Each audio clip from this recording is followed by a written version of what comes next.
Good evening. We are back to the study of the Spirit's book. We started last week the last book of the 4 books of the Spirit's book, which is Hopes and Consolations. And we went through the first item. We haven't finished it, which is relative happiness and unhappiness. We stopped on question 927, and today we start on 928. Again, relative happiness or unhappiness, because we live in a world of trials and atonement. So perfect happiness, it's only for perfect spirits, which none of us are, and we still have a long way to go. So we can achieve relative happiness on earth according to our acceptance and understanding of our condition as imperfect spirits. Okay, so Philip, can you read for us, please? Why, certainly. 928. By our natural aptitudes, God shows each of us our special vocation in this world. Are many of the problems of life attributable to a failure to follow that vocation? That is true.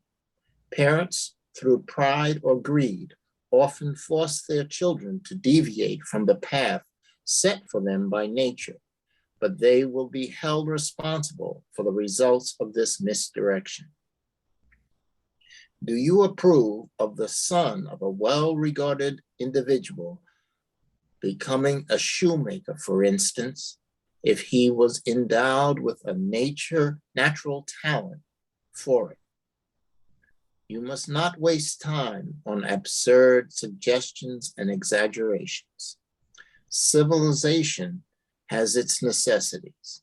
Why would the son of a man holding a high position become a shoemaker if he were able to do something more important? Such an individual must always make himself useful according to his faculties, without contradicting common sense. For instance, if he does not have the aptitude to be a good lawyer, he might be a good engineer, mechanic, or any other profession. Assuming a position outside one's intellectual scope is one of the most frequent causes of failure and disappointment. Lack of aptitude for the career one has set out to follow is a never-ending source of disappointment. Often pride prevents people who fail in one career to seek a humbler vocation. They are frequently tempted to commit suicide in order to escape what they view as humiliation. If a sound moral education elevates them above the stupid prejudices of pride, they are never at a loss to earn a living. Okay. So, what we do here while incarnate, right? We have different abilities, and it's a necessity for us to evolve as a society, with people being able to follow all the different necessities of us as human beings, right? So we have to have a different set of skills for different people, so we can all work and live in a society, right? But what happens in our society, and it happened at that time, and remember, the time that this was written in the middle of the 19th century, the challenges of moving up was much more difficult than today, right? In our society, we have more mobility in most of the world, right? But at that time, you know, it ended up not being able to move very much above where you were born and the level, economic level of your family. But of course, parents, we always want the best for our kids, and we sometimes force them to follow paths that they do not want to follow, and we end up creating unhappiness for them and for ourselves or parents, right? As parents. And as the Spirit tells us here, we'll be responsible for the results of these misdirections that we may force our children to follow.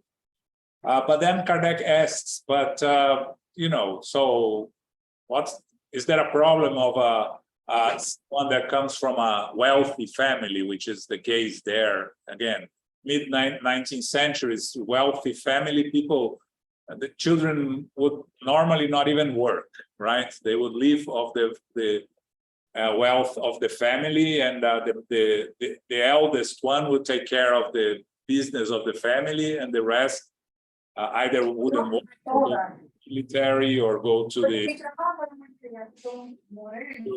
or go to work in the clergy, things like that, right? Middle of 19th century, we're moving away from that, but that was traditional from the Middle Ages, right? And looking nowadays, it's interesting because when you see the answer from the spirits, right? Why would a son of a man holding a high position become a shoemaker if he were able to do something more important? And we see how society have evolved, right?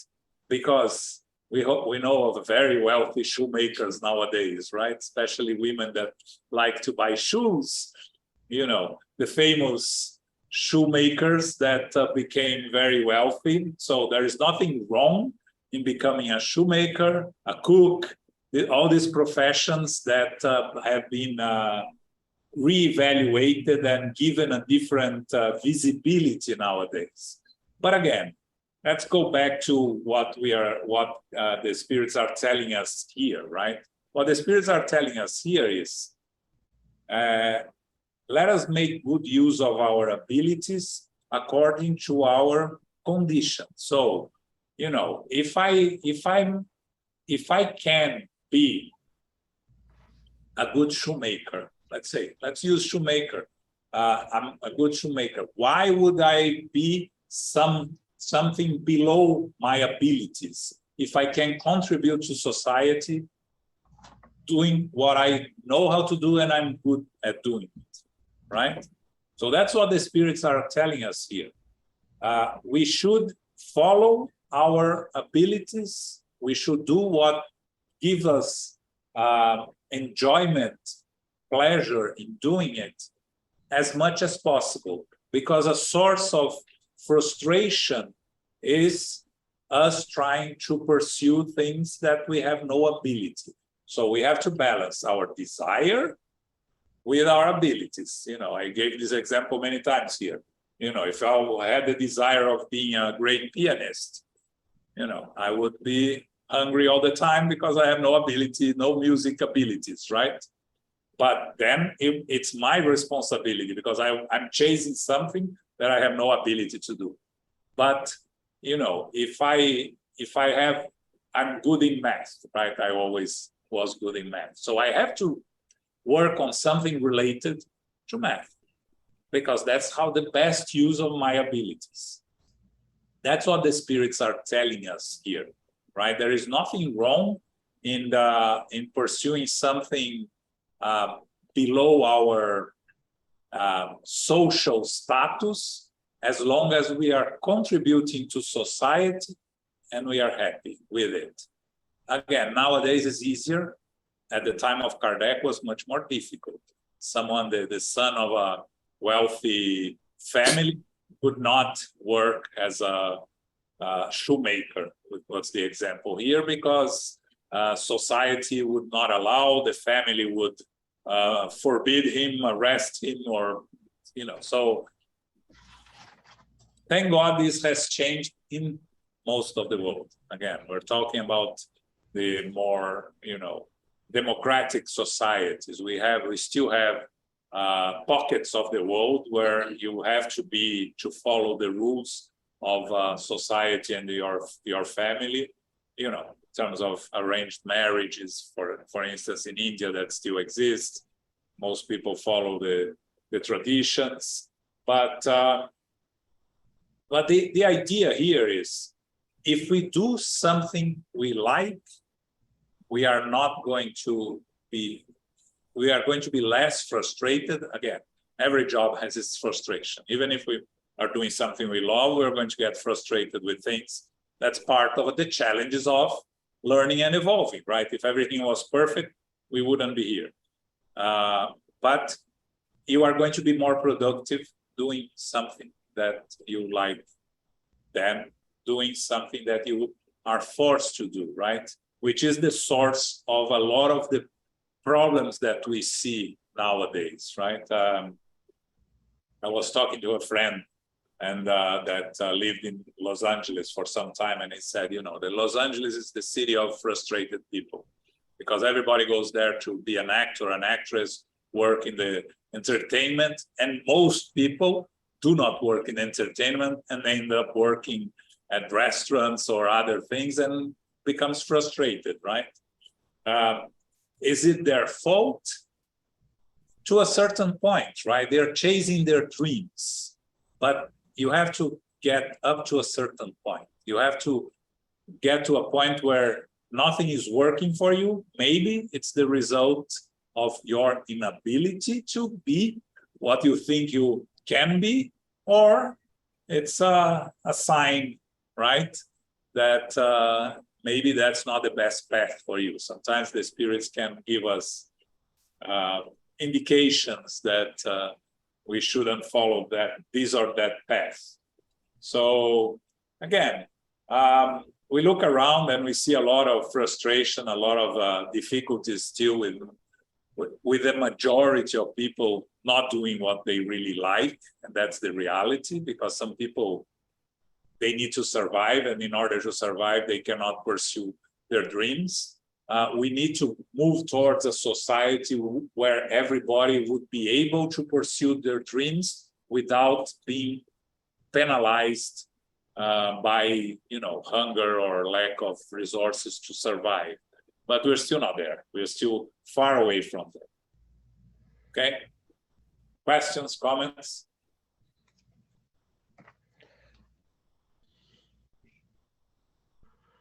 Oh, yes, Danny.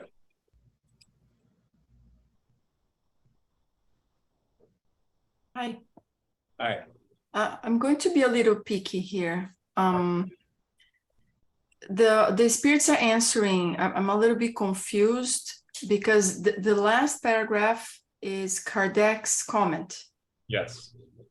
And the answer, the spirit's answer is the first one on the quotation marks, right? Yes. So they're saying that why would the sun that's in a higher position do something less important as make shoes?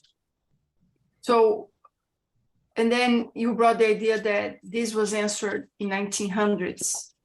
Now, the spirits, they are not answering many of the questions related to the time people are living necessarily, are they? Well, like they are much ahead than us. yes and no, right? Because they cannot answer something that does not relate to this to the society they are living at that time. The spirits they have a more ample view of us as evolutionary on our evolutionary path, but they are limited by our lack of words and our lack. They could not talk about cell phones in 1800s, even if they knew that there was a technology that would exist, right? So they are talking about a society of that time, right?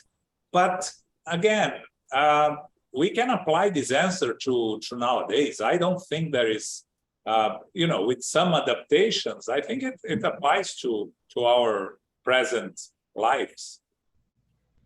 Yeah, so that's maybe where it meets my point. Like somebody has got to make the shoe. Yes. So why making shoes is less important? Like if people don't make shoes, I cannot make my own shoes. No, but So what? if I figure that in my head, you mentioned the fancy shoemaker. Okay, got that. But if people are not invested their energy, their money in making companies or factories, whatever that make shoes, I will be bare feet. So that's why I'm a little bit confused by their answer, because they are trying to adapt to the time, but at the same, on the other side, that sounds not right. Well, may I interject? Sure. Yesterday, I had a backpack repaired. It was repaired by a shoemaker. But what the shoemaker was someone who had a little shop. He repaired shoes. And I think in this sense, that's what they're talking about when they talk about a shoemaker. They're not talking about somebody who starts a business that sells thousands of dollars worth or more of shoes. But back then, shoes were made by hand. There were no shoe factories yet. So shoemakers were like actually the guy making the shoe. Manual work, yes. Manual work. Like without the shoemaker, people will have no shoes to wear. That's the point. I know what you mean, but that would be later on, right? The thousands of thousands. The shoemaker, he made not that much because there were way more shoemakers, on the sense that you're saying, the guy who repairs shoes today. Right. But not only, I'm not talking about the guy today, I'm talking about what the guy I dealt with was. And I think that's what they're talking about. Because a person who was in a wealthy family doesn't need to do a job that is a one-on-one person job. If he's able to do something intellectually, that's what they're saying. Yes. Well, I don't. It's Danny. I do understand what your perspective, definitely. Let me tell you something from my own experience, and this is a real experience. I have a friend who taught in a community college. She has a master's in history, and she taught history in that community college. And you know what? So she told me, Michael, I do not like this. I want to cut hair. I want to be a hairstylist. And she dropped her profession and she put up a shop to cut hair and do makeup, because that's exactly what she wanted to do. But the parents, because of the high position, wanted her to get a master's degree in history. Yeah. But she wanted I just want a shop. I want to be my own, my own business. I love cutting hair. I love doing makeup. But the parents wanted, the parents were, kind of in a much better position. So, and she was able to, she Biden definitely got that position as not a professor, but what you call it, an instructor in the college. But she did not. She's resigned. Elmo was going to talk again. So the answers from the spirits in this book, they are for the eternal spirit. So they are always current. The same way they had the value in 1856 is the same value that the answers has today, and we have 1,000 years from now. Because it's for the eternal spirit. We need to go beyond the literal sense of the answers. Kardec used one example. He couldn't use any other example. Because someone who washed clothes, someone who cleaned up the floor. He used the shoemaker as an example. It's just an example. What the skills are telling us is that we should, to maximize our potential in accordance to our vocation, in participating for the progress of society. With that, you go back and make an analogy with the parable of the talents. One has the talent, has the vocation, has the ability to receive 5 talents. The other one can only handle 2. The other one can only handle 1. And God distributed accordingly to the potential, the ability of each one to manage 5, 2, and 1. If the one who has the potential to receive 5, say, I don't want a 5, I just want 1, that person would be wrong. That person is the individual who has the potential to go to academics. You know, the Lord, the sons of the Lord that do not have to work, that do not have to do anything else but educate themselves and become someone of much greater value, not because it has more value than a shoemaker, but the truth is, one don't need to go to a school, one does not need to go travel outside the country to learn to make shoes. It is a simpler thing. It's a simpler thing to wash clothes. Anyone can learn, it's much easier. If the one who has the potential, the ability to educate oneself, become a doctor, become a lawyer, you will have a higher level of contribution to society doing that higher thing that requires a much more time, a much more value cost. So that person should use that potential, have the time, have the money, have the ability, go one step above those who cannot. But it does not degrade the shoemaker in any way. As you said, the shoemaker is extremely valuable. Otherwise, you'd be walking barefoot with this feet to the floor, might be pretty hot right now. So it's equally important, but he has the time, has the vocation, has the ability to be more productive, doing something more. And that goes also with another that I just stood on Sunday from Jesus also, do not hide the light on the bushel. You should put your light high up. If you have light that will be able to illuminate 100, why are we gonna put a light that only illuminates 5 or 2? You need to be careful, and Kardec just use an example, not be so literal on the answer from the spirits. Again, whatever the spirit senses us is equal value 100 years ago, now, and 1,000 years from now. Okay.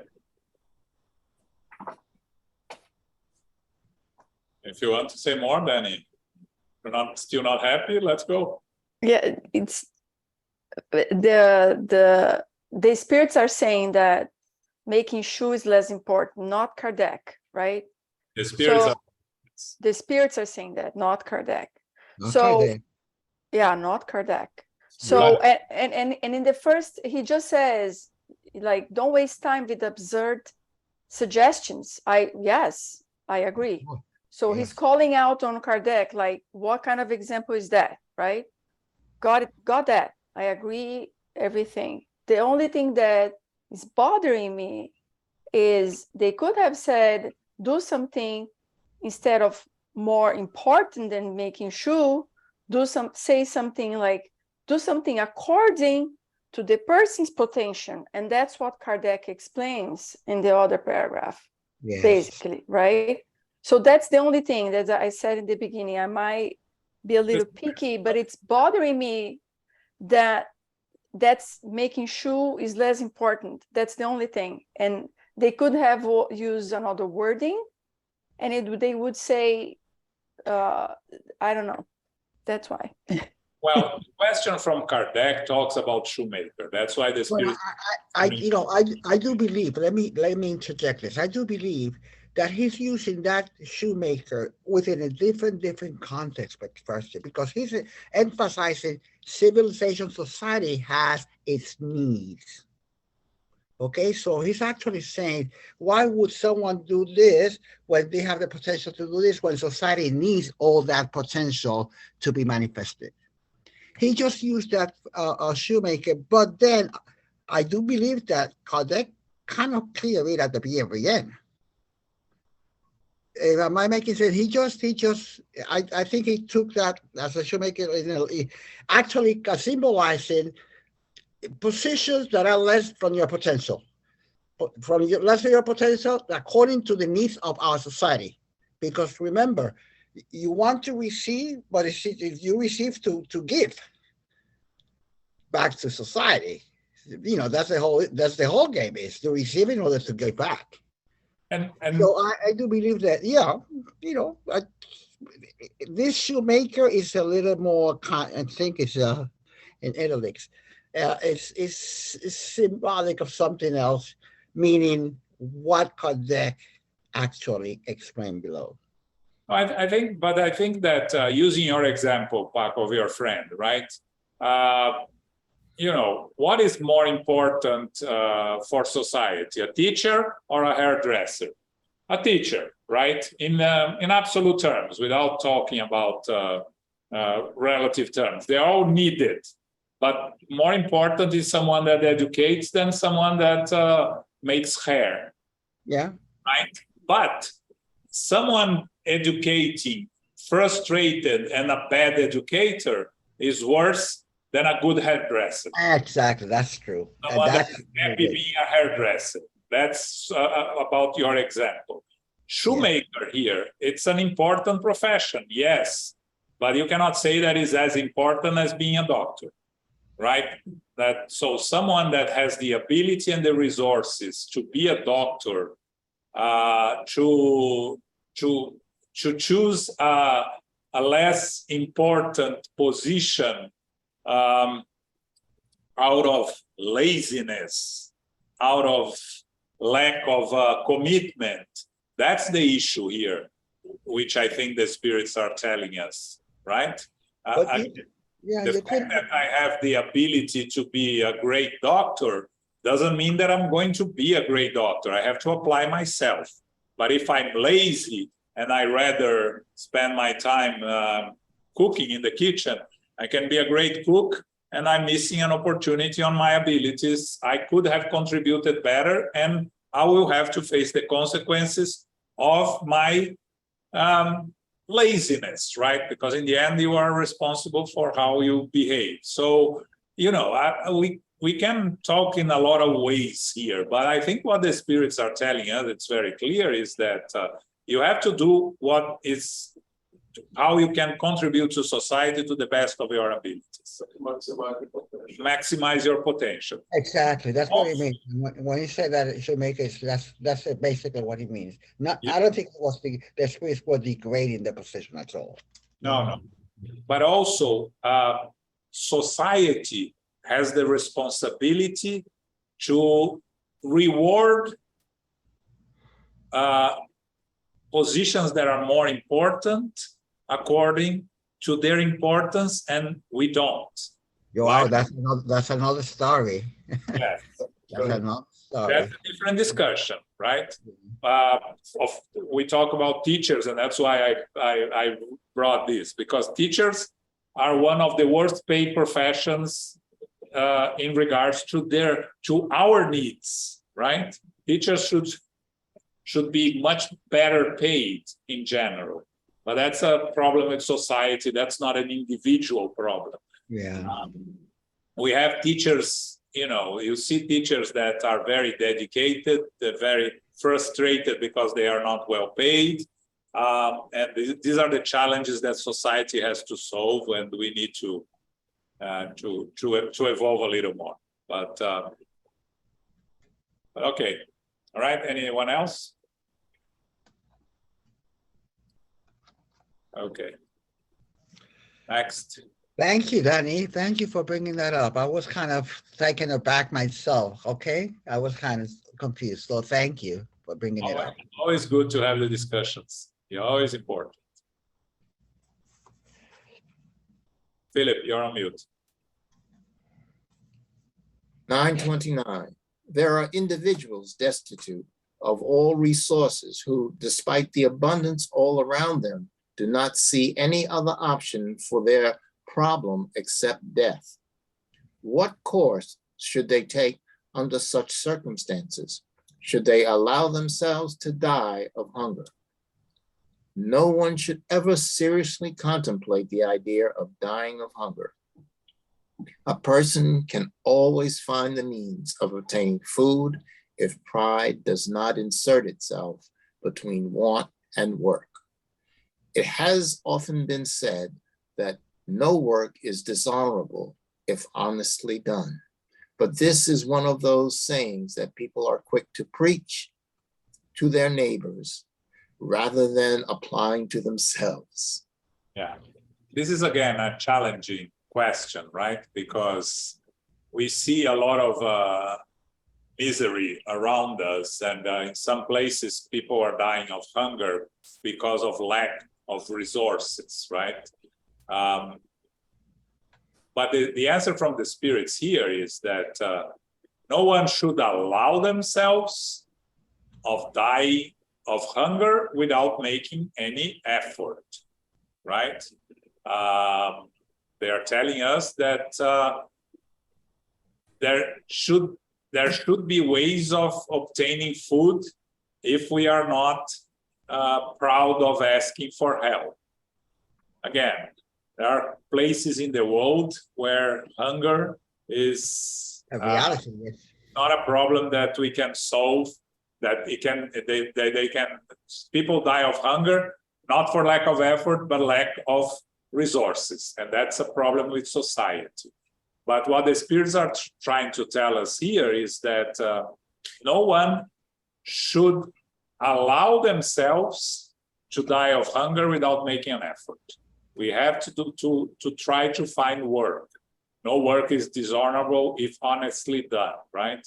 But what the spirits are telling us is that we go back to our pride and selfishness, right? Pride in the sense of not asking for help, and selfishness in the sense of not helping those that are in need of help. So that's basically the answer from the question, should they allow themselves to die of hunger? And Kardec says, no, the spirit says, no one should allow oneself to die of hunger. Again, not possible in all cases, and we see a lot of places, not a lot, but some places in this world they're very difficult. But we have a problem of distribution, not a problem of excess, of lack of resources, right? But again, it goes back to pride and selfishness in the end of ourselves and of us as a society. Okay. Any questions here? No? All right. Next. 930. It is clear that were it not for the social prejudices that we allow to sway us, a person is always able to find some sort of work to earn a living, even if in a humbler life and position. Among people who have no such prejudices and those who can set them aside, there are some who are truly unable to provide for their needs due to illness or other circumstances beyond their control. In a society organized according to Christ's laws, no one would ever die of hunger. In a wise and considerate society, no one lacks the necessities of life unless it is by their own fault. A person's faults are often the result of the circumstances in which they find themselves. When people advance enough to exercise God's laws, they are not only better intrinsically as individuals, but they also organize their social relations based on justice and charity. So this question goes more to us as a society, right? And the answer from the spirits is very short. In a society organized according to Christ's laws, no one would ever die of hunger, right? So the spirits are talking here about an ideal society, right? Where we would provide for everyone.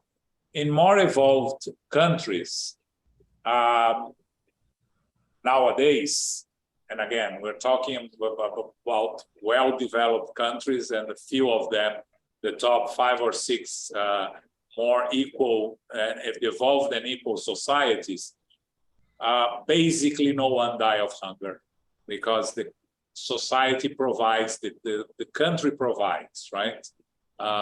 We're not talking about this country. We still have homeless and people dying of hunger because of different problems, but in more evolved countries, we can see already the model that we should aspire to reach, right? Where the country can provide, the government can provide for those that don't have resources or don't have the ability to work, like they say here, due to illness or other circumstances beyond their control, right? We already have these examples in the world nowadays, especially in the countries in the Scandinavia, Denmark, New Zealand, right? But still, you go to a country like New Zealand, which is one of the most advanced countries in the world, and there is still problems with the natives, right? With the original people from New Zealand. They still struggle to find jobs and things like that. Even in a developed society that provides equal opportunities, they're still struggling. So because we are still not a perfect world or an evolved world, a happy world, so we're still struggling, we're still learning. But we are evolving. At the time of Kardec, at the time this was written, the conditions in the Scandinavian countries were worse than many others in the rest of Europe, right? But they proved that it's possible to achieve a level of evolution in a relative short space of time, right? In less than 200 years. So again, we have people that are dying of hunger because of mental issues, right? That's a lot of the problems that we see with homeless people here in this country. But what lacks is a more efficient society assistance to these people, right? We don't have the efficient programs to provide help and assistance to these individuals, the struggling individuals. We haven't found an efficient way, unfortunately. And this is a problem that is not only in this country, but in several other countries, right? But again, we have to have a model, we have to have an objective, and we have to pursue and look at the progress, but it's a challenge. Okay. Questions, comments?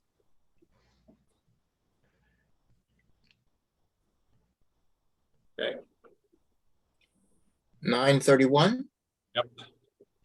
Why is it that there are many more people who suffer rather than prosper in our society? None of you are perfectly happy, and what the world considers prosperity often hides the most agonizing sorrows. Suffering is everywhere. However, to answer the thought that prompted your question, the classes you call suffering are more numerous because Earth is a place of atonement. When human beings make Earth sanctuary for goodness and good spirits, unhappiness will no longer exist. It will then be a paradise for all its inhabitants. Okay, so here the answer is we live in a world of trials and atonements.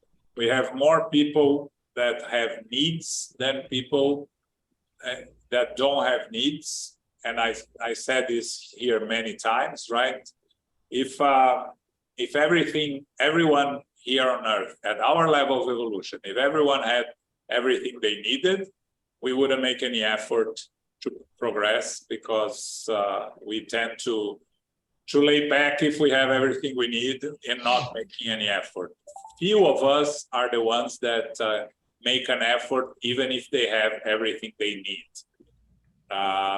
When the majority of us will continues to make an effort to to help society to progress, regardless of what we have, that's when we will have a society where most people have the basic necessities and more of what they need. But until we get the moral evolvement of us as human beings to a level where we would do what we are supposed to do, not because of a reward, of a payment, of the carrot in front of us, but because of consciously knowing that that's our moral obligation.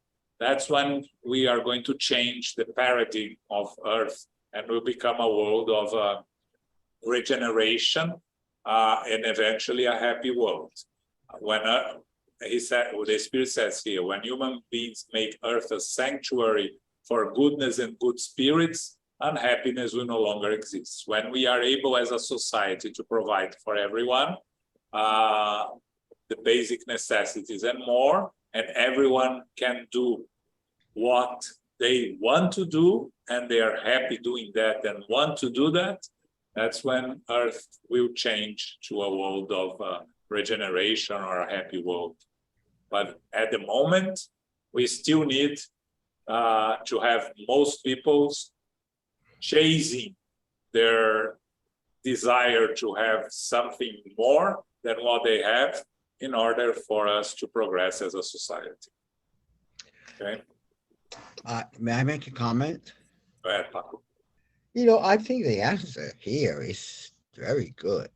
The answer that they provided here, because if you look at that answer, it's that what I call double entendre. It's like at the beginning lines there. It's actually telling what you are perceiving as such is not such. But let me answer that from your perspective. That's what am I making sense?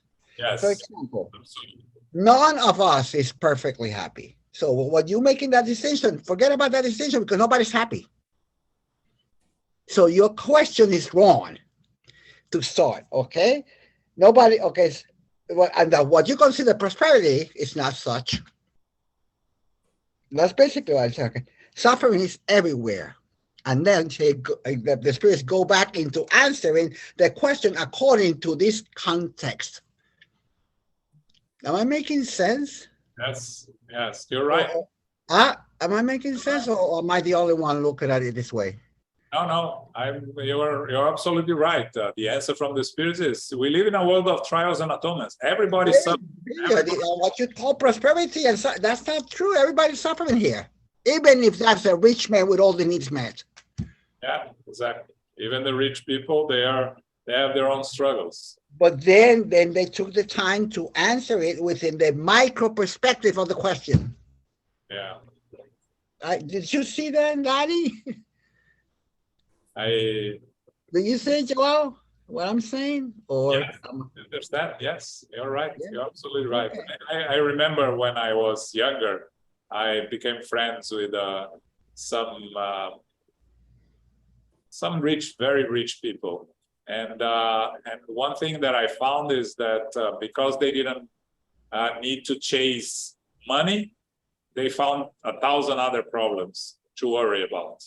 It's incredible. It's how people always find they're never completely happy. There is always source of unhappiness amongst everyone. And the spirits keep telling us, until we understand that we are eternal spirits and that we have to think beyond the present existence and give less importance to our daily struggles, we're not going to be able to find relative happiness.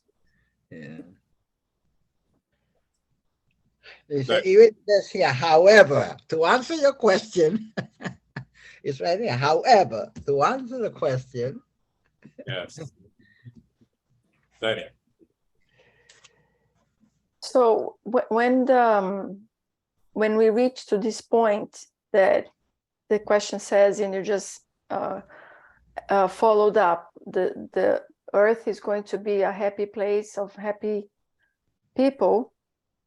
The matter, like are we going to be looking like the same, like inhabiting this kind of a heavy matter, or that might change as well? Because in other happier worlds, you know, that could be different than us. Yeah, the physical body is going to change. The physical body is evolving. And with the progress that we are going to make with medicine and everything, we are going to have less physical suffering.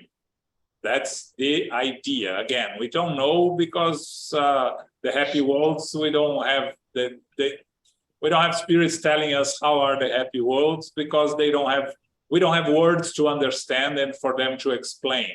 But again, just thinking ahead, I can imagine that with the progress we are making in medicine and in reducing suffering, right? We suffer today with much less than we used to suffer with pain, with diseases, because we have medicine to alleviate. Again, we keep finding other ways of struggling and of suffering, right? New ways of it. So, but we can think of us continue evolving, that we are going to, of course, suffer much less than we suffer today physically. And because a characteristic of a happy world would be our understanding, better understanding of us as eternal beings, we are also going to give less importance to the struggles, the possible struggles of the material life. My guess, again, we don't have the knowledge, but it's, again, it'll be my guess. Am I correct to believe that the planet Earth as a dimension is going to become a happy world at one point in time? Yes. Okay. So what happens to the individuals here who are kind of more advanced than the most of their fellows, and they move to another far more advanced world?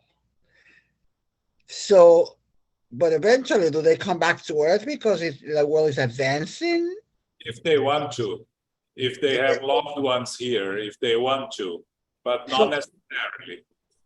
So it's a possibility that if I myself as an individual progress at the rate that the planet is progressing, I may find myself eternally on planet Earth in this dimension. Yeah, it's possible. Yes. It is, theoretically, okay. Yeah, it's possible. Again, the evolution is individual in terms of if you evolve faster than the planet, you can move to a more evolved planet. If you evolve in the rhythm of the planet, you stay here. If the planet evolves faster than you go to a less evolved planet. But that you go in groups. Exactly. Cohorts, yeah. Thank you. The answer from the spirit is not, it doesn't say when Earth becomes, but the answer says when human beings make Earth a sanctuary. So it's not like God will decide when to change the level. No, we are making that change. When human beings, yes. Those who are making the progress, who are walking towards that, will remain here. That's clear. That's clear. Yeah. When humans make Earth a sanctuary. That's the answer for the spirits. Yeah. 9:30. Yeah, nothing is given here. You all have to work for it. Yes. If you don't work, Bye-bye. bye. Yeah. The question, though, isn't this a change over time in which people are sort of deciding what are they going to do? Are they going to continue on the same old patterning, or are they going to move forward? So I guess with each incarnation, people are now told beforehand, this is it. There is a line in the sand. Make a choice. So yeah. I guess that would be the paradigm shift. Yes, for people that are having the last opportunity here on this incarnation, a lot of them are told. Some of them are in no conditions of even understanding that they are having the last opportunity. So they come here, they're to a new incarnation without being aware and given the opportunity. But again, we have to remember that it's the minority that's not going to stay here. It's those that are focused on doing evil for the sake of doing evil. It's not the followers, it's the leaders. These are the ones that won't be able to continue here on earth. The ones that are intentionally causing harm to humanity. Those that are followers, they still have an opportunity, because if you follow one leader today and tomorrow you follow a different leader, it's just a matter of changing direction. And so they are not evil per se, they are just ignorant of the right path, and they will have other opportunities. The leaders that are focused on causing harm or doing evil or causing harm, these are the ones that will no longer be able to reincarnate on earth. And it's a minority. Okay? Oh, thank you for explaining that. That's very helpful. Thank you, John. Okay? 932. Yes. Why do the wicked in this world so often have power over the good? This is a direct consequence of the weakness of the good. The wicked are captivating and bold, while the good are often timid. Whenever the good are determined to take over, they will prevail. I love that. Yes.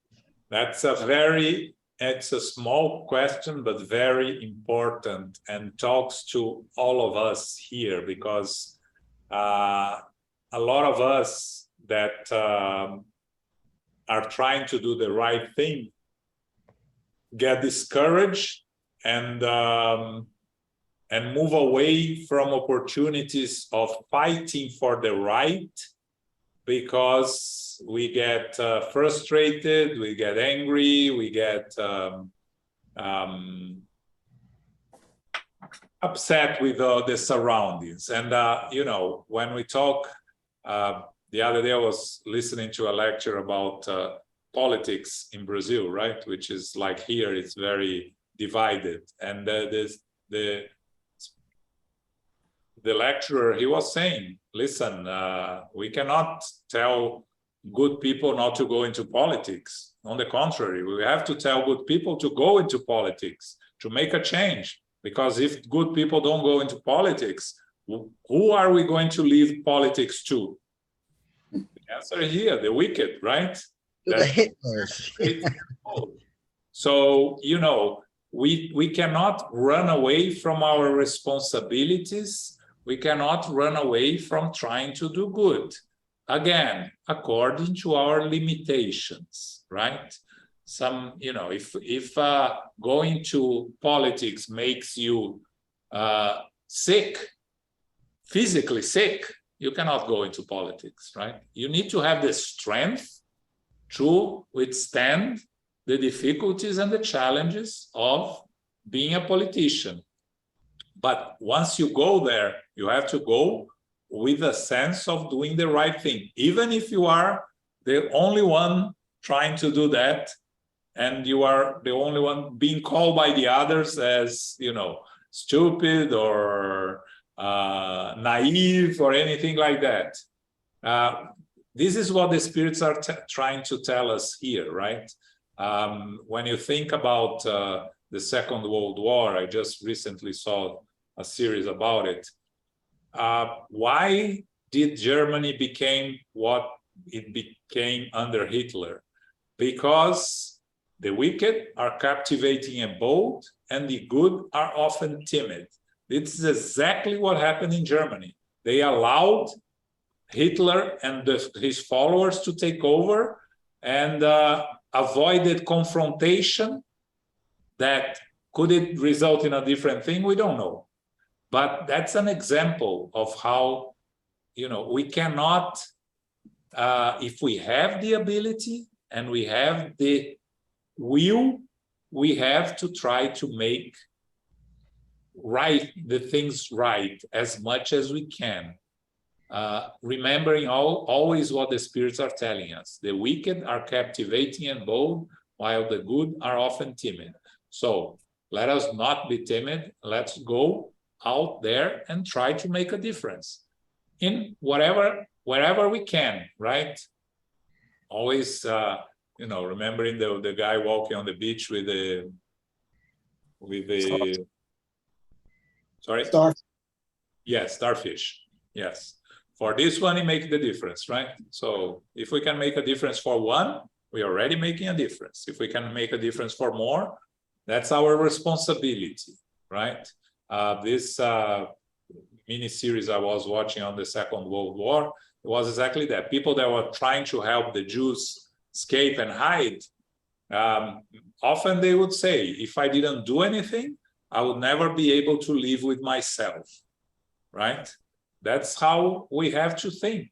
We have to take the opportunities to do good, to make a difference, if we can. If we can, again, according to our limitations, we cannot go do crazy things, right? Because that will cause more harm than good. But this also, I believe that this also applies at the individual level, you know that? yes. Not at the social, interaction level, but even at the individual level with relationships, groups, institutions, while you're working, that happens. Yeah. It's in family also, right? Family, that's exactly what I'm talking about. Yes. For those that live in places where there are those, like they say in the gospel, the domestic tyrants, right? Those people that impose their will in their homes, and everybody's afraid. If we have a voice there, we have to try to. Yeah, the battered woman syndrome is an example of the timid and the forgiving, so that's not exactly a case of this one in which, the wicked is captivating, comes back and says, "Oh, I'm sorry, and I won't do it again," and he does it again. Yeah, It's again, understanding our limitations and understanding that this is a world of trials and atonement. So there will be a lot of injustices around us, and we have to try to do our best not to ignore them and to do what we can, but understanding our limitations also, right? Sometimes, you see people trying to change the world and not being able to change themselves, and that's, we start with ourselves. This is a very good one, I believe. Yeah. All right. We're going to stop here. There is one more question on this item, but it's a long one and it's a good one. So I don't want to rush over it. Because it talks about moral suffering and physical suffering. And there is a long answer from the spirits and a comment from Kardec. So we'll do next week. And also the topic for next week, which is also interesting, is loss of loved ones, which is something that it's good to spend some time talking about it, right? Because something that we all are going to face, will have faced, are going to face one day or another. Okay. Well, we're better prepare for that. I think we are better prepared as spiritists. Yes, we should be. Doesn't guarantee that we are. We should be. Okay. You're right. I think okay. You're right. No, we should be, but it makes sense to me now. I mean, but only when we are faced with it is that we really understand how prepared we are, right? But we need to prepare ourselves. The fact that knowing it is already the first step. Putting in practice is a bit more challenging, but if we don't even know it, we cannot put in practice. By knowing it, we can put in practice. We can try to put in practice. Okay. So this Saturday, we have a very interesting lecture by Jussara on the United States Spiritist Federation lectures. It's decodifying sleep and dreams according to Spiritism. People always have questions about sleep and dreams. So Jussara is going to talk, how can we understand sleep and dreams from a more spiritual approach? Are dreams just the result of figments of our imagination, or are they more than that? Would they be just symbols or real? She's going to talk about that on Saturday. Okay, so at 11 a.m. on the United States Spiritist Federation YouTube page, Facebook page, or the International Spiritist Council YouTube page. Sunday, we are going to study the Medium's book. We are still on the part 1 of the Medium's book, the extraordinary and the supernatural. It's a very interesting part. And the book club returns in mid-August. And I think that's it for us. Yes. Carol, can you do our final prayer? Certainly, thank you so much.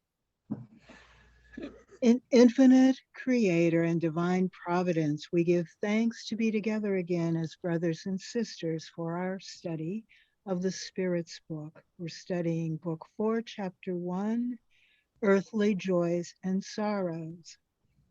Maximize your potential to apply to your endeavorings, your work, or profession. These can benefit society. We live in a world of trial and atonements. As society evolves, the distribution of food versus scarcity will be handled for everyone. No one should ever suffer or die due to the lack of food. We evolve morally, and in our society, this will fulfill the needs of each individual. Goodness and relative happiness will eventually appear. Greed, pride, envy, selfishness, and jealousy will lessen their shackles. Good and goodness will prevail. Be courageous and make a difference in the world and in the society. We give thanks to the spiritual benefactors and the good spirits for guiding and inspiring us this evening. May we receive the love, light, and peace of Christ within us. And for our loved ones, our teachers, the directors, the counselors, the mediums, and the workers. We pray for inner peace and for world peace, and especially those who are suffering in the spiritual and physical worlds. We include them in our prayers, and we also ask for the safety and protection of Spiritist Center of New York and all Spiritist centers throughout the world, that they may continue to grow, expand, evolve, and also to be protected. As we close, we humbly ask for safety and protection as we return to family, friends, loved ones, and coworkers. And may we remind ourselves to go forth now as beacons of light, of love, of peace, and of service. So be it.